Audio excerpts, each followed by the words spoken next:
안녕하세요. 나는 변호사다 김세라 변호사입니다.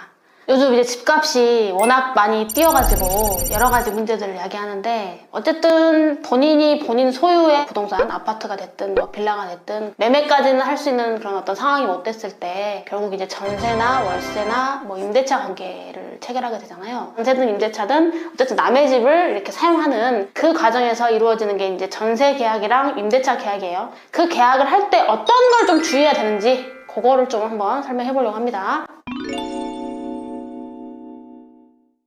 자, 첫 번째, 공인중개사를 꼭 통해야만 하는 건 아니에요. 직거래도 할 수 있고 또 지인 거래를 하면 아무래도 중개 수수료가 좀 적은 건 아니니까 몇백만 원 정도 되잖아요. 그래서 그걸 아낄 수 있다는 장점이 있는데, 웬만하면은 공인중개사를 통해서 하는 것이 직거래보다는 보다 안전합니다.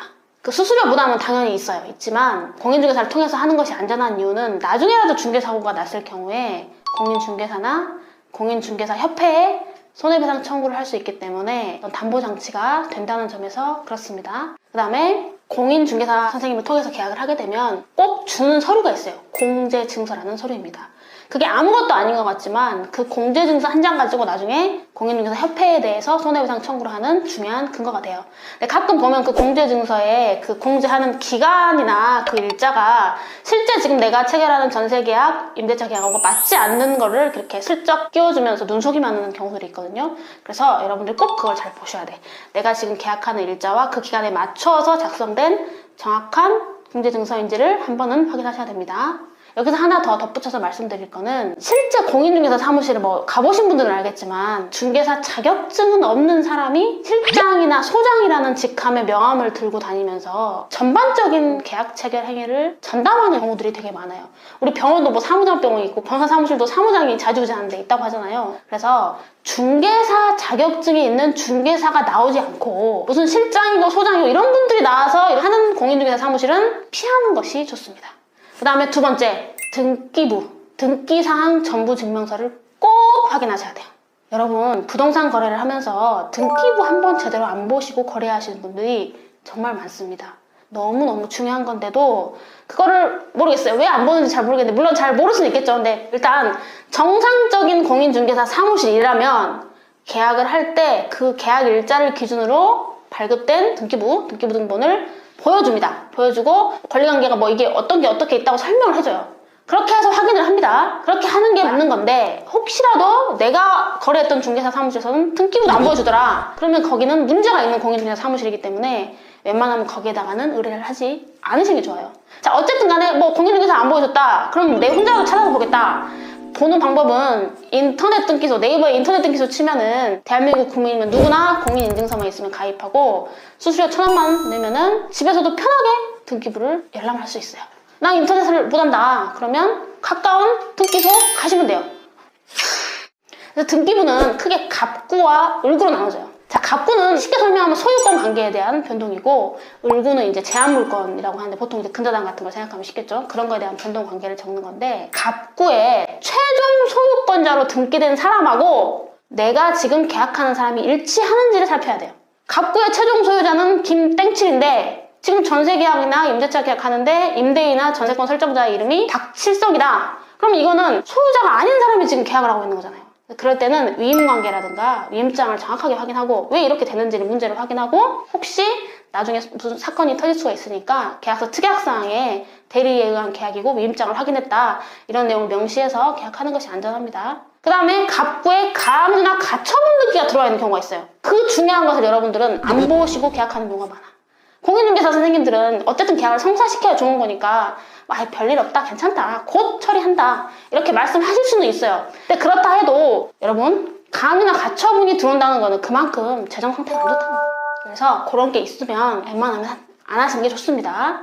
그 다음에 을구의 근저당권, 거기 보면 근저당은 채권 최고액이 등기가 되니까 실제 피담보 채무액은 등기부로는 확인할 수 없거든요. 그래서 계약할 때 여쭤봐야 돼요. 실제 기준의 피담보 채무액을 확인하게 해달라. 그렇게 서류를 받아서 확인하시면 좋고, 여러분 뭐 아시는 분들은 아시겠지만 근저당권 그 금액하고 지금 이 부동산 매매했을 때 그 시가하고 비교를 해서 내 보증금 정도는 확보가 되는지에 대해서는 꼭 확인을 하셔야 돼요.